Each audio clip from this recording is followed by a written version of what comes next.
Hello दोस्तों, नमस्कार। आपका मेरे चैनल एग्री नॉलेज में स्वागत है। तो दोस्तों, अभी जो है वो किसान धान की फसल में अपनी पहली यूरिया का छिड़काव कर चुका है। अब समय है दूसरी यूरिया के छिड़काव का। तो दूसरी यूरिया का छिड़काव हम जो है वो 25 से 30 दिनों के बीच में करते हैं। तो 25 से 30 दिनों के बीच में करना क्यों जरूरी होता है?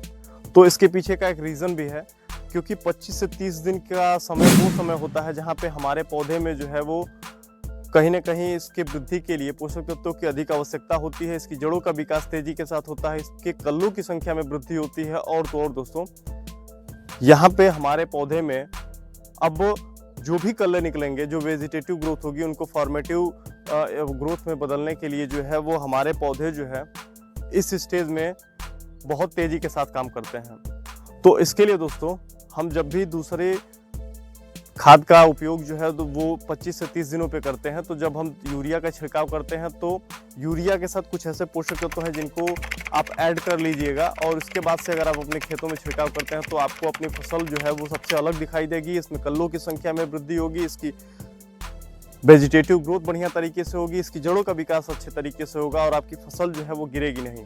दोस्तों, हम क्या करते हैं कि जब दूसरा यूरिया का छिड़काव करते हैं तो बस यूरिया का ही छिड़काव करवा देते हैं।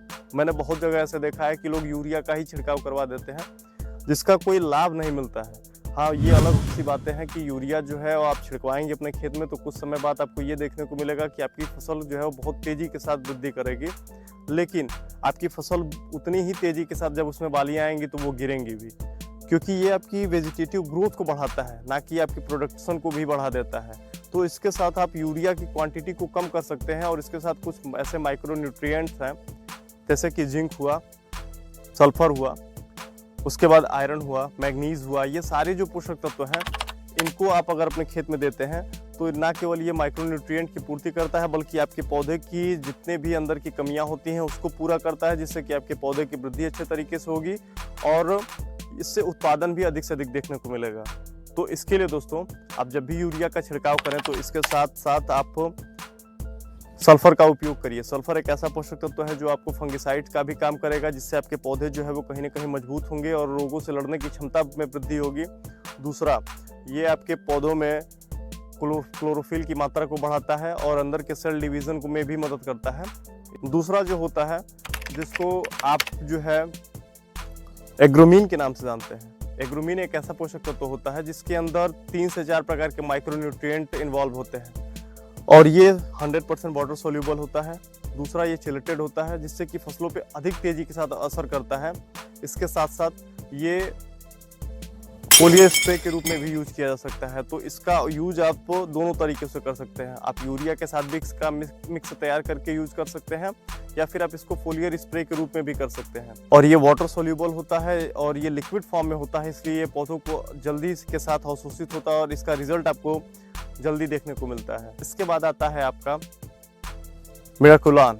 मिराकुलान एक ऐसा पोषक तत्व होता है जिसको प्लांट ग्रोथ रेगुलेटर के नाम से जानते हैं, यानी ये पौधों की वृद्धि को भी नियंत्रित करता है और उसमें जो कुछ ऐसे कल्ले हैं जिनकी वृद्धि अच्छे तरीके से नहीं हो रही है उसको भी मेंटेन करता है। आपके पौधों की फसल की जड़ों की वृद्धि में भी मदद करता है और आपके फसल को एक बढ़िया जो स्वरूप है वो देता है। तो ये जो सारे पोषक तत्व हैं, जैसे कि आप देखिए, आपने नाइट्रोजन की पूर्ति के लिए यूरिया दिया, उसके बाद आपने डीएपी दे ही दिया है, आपने एमओपी पहले से ही दे दिया है, इसके बाद आप जिंक दे रहे हैं, सल्फर दे रहे हैं, आयरन दे रहे हैं, मैग्नीज दे रहे हैं, उसके बाद से कॉपर दे रहे हैं। इसके बाद से आप एक दो और पोषक तत्व जैसे कि आप दे रहे हैं, तो आप जो है वो 10 से 12 पोषक तत्व अपने पौधों को पहले ही जो है वो दे रहे हैं। तो इससे आपके पौधों के अंदर की जो पोषक तत्वों की कमी है वो पूरी होगी और आपके पौधे की वृद्धि जो है वो अच्छे तरीके से होगी। आपकी पौधे की जड़ों का विकास अच्छे तरीके से होगा, जिससे कि जब ये फॉर्मेटिव स्टेज में आए, जब इसमें बालियां लगें, तो आपके फसल जो है वो गिरे नहीं और आपकी फसल अधिक से अधिक उत्पादन दे और आपको अधिक से अधिक लाभ प्राप्त हो। तो उम्मीद है दोस्तों कि आपको ये जानकारी अच्छी लगी होगी। तो आप जब भी जो है वो दूसरी यूरिया का छिड़काव करने जा रहे हैं तो इन सारे पोषक तत्वों को जो है वो अपने में ऐड जरूर कर लीजिएगा और इससे जो है वो आपको अंतर स्पष्ट रूप से देखने को मिलेगा। तो दोस्तों, इसी प्रकार की और जानकारी के लिए आप मेरे चैनल को लाइक और सब्सक्राइब करना ना भूलिएगा।